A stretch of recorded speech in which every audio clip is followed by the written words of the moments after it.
No 8º ano, você já não precisava tirar dinheiro do bolso para comprar. Os ganhos, já eles eram suficientes.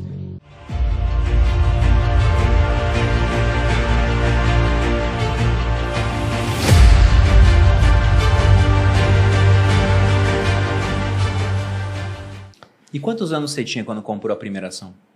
Olha, eu devia ter acho que uns 20 pedrada. Quase 30, né? É. Mais maduro. Quase 30? Então, digamos... Não, 25, depois dos 25. eu tinha 20... Eu tinha 27 20... para 28 anos. Eu não me lembro, que a gente fez as exatamente, porque, pô, eu Faz estou com bastante 84 anos, né?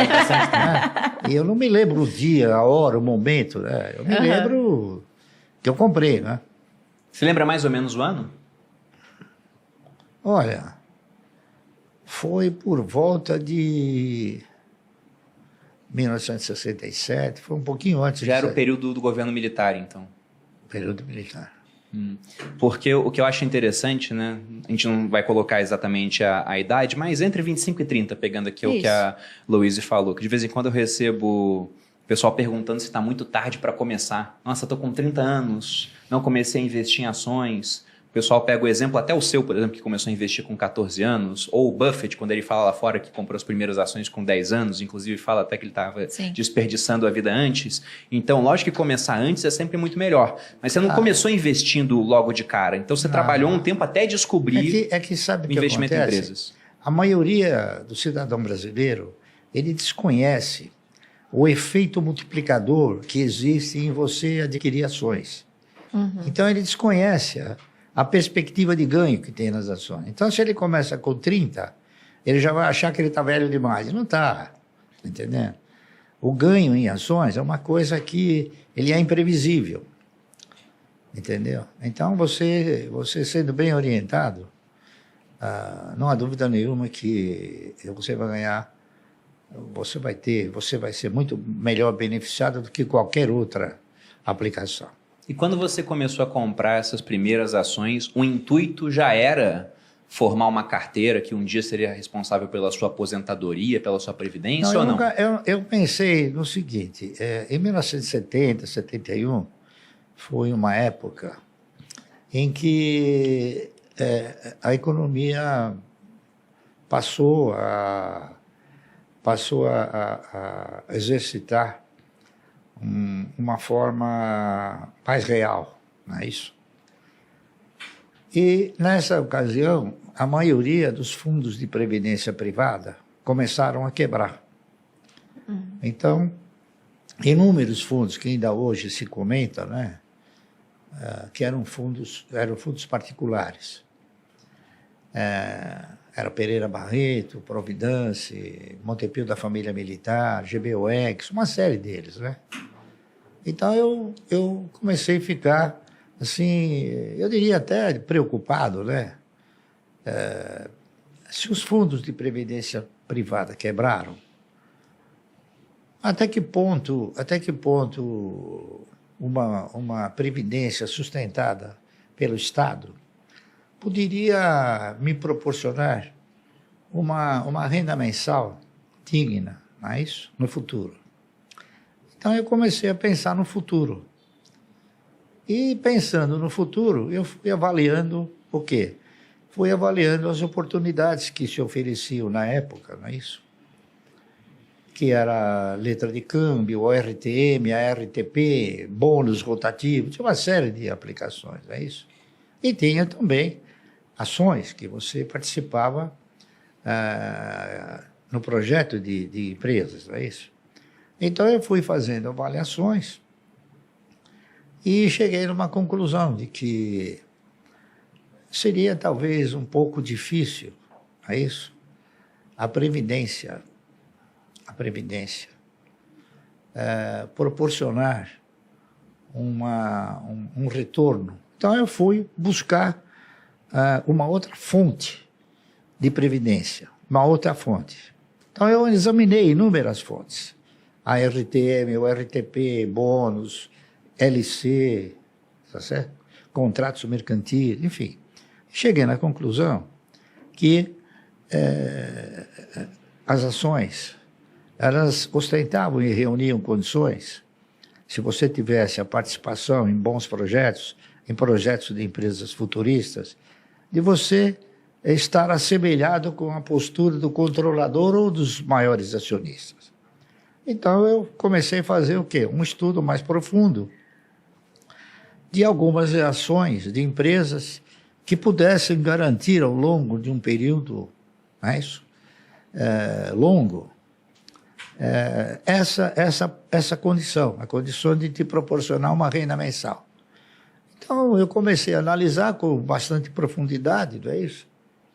E acabei fazendo o trabalho daquela que eu interpretava ser a empresa que melhor poderia suprir um projeto de 30 anos. Por quê? Porque se você tinha que contribuir 30 anos para a Previdência, eu interpretei o seguinte: por que não comprar 1.000 ações por mês durante 30 anos? Não é isso?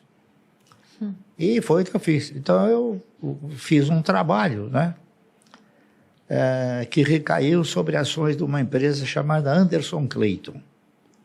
A Anderson Clayton é uma empresa que eu acho que vocês não conhecem, não sei se vocês conhecem. Não conheço. Não conheço. Mas ela produzia tudo que era Claybon, tá certo? Amendocrem, ela fazia óleo Claybon, né? Claybon é tipo margarina. aquela farinha, aquele negócio de margarina, engrossar, Claybon, né? Verdade, margarina. Minha avó usava no bolo. Margarina Claybon, ela fazia também um negócio chamado Amendocrem, Se o cara faz que é Claybon, mais faz ou até menos graxa pra parecido, veículo, que é muito parecido. que é mais ou menos parecido com um negócio que se faz hoje, que eu esqueci o nome aí. Tipo pasta de amendoim, pasta de amêndoas, essas isso aí. coisas. Ela fazia tudo isso. Então, era uma empresa do setor de alimentos, tá certo? Aí eu fiz o trabalho, esse trabalho ele se chamou Ação e Alimento, duas bases de desenvolvimento. Aí eu fiz o trabalho, né, propondo o cidadão comprar 1.000 ações por mês durante 30 anos. E esse trabalho foi conduzido para a Anderson Clayton, que era aqui no Brasil. Aí o cidadão, o vice-presidente da empresa, mandou me chamar. Eu examinei esse trabalho, achei maravilhoso. Nunca vi uma coisa assim, né? Uma criatividade que nem essa. Fazer uma comparação de você, ao invés de ficar sob o manto estatal, ficar sob o manto da empresa, não é isso? Em termos de previdência. Mas ele falou, mas lamentavelmente, esse seu projeto não vai dar certo. Eu falei, olha, será que não vai dar certo? Mas por quê? Sabe por quê? Você sabe quem é o dono da Anderson Clayton? Eu falei, não sei, porque a Anderson Clayton é uma empresa de capital estrangeiro. Eu falei, não sei. Ele falou, olha, os donos da Anderson Clayton são duas velhinhas de 80 anos que elas herdaram isso dos seus pais. Eu, sinceramente, vou dizer para você o seguinte, eu não sei quanto tempo elas vão resistir à pressão que elas vêm sofrendo para vender a Anderson Clayton. Tudo bem, então, já que a Anderson Clayton ela não ostentava a postura de viver mais 30 anos, não é isso? Então eu passei para a ação subsequente, para a empresa subsequente.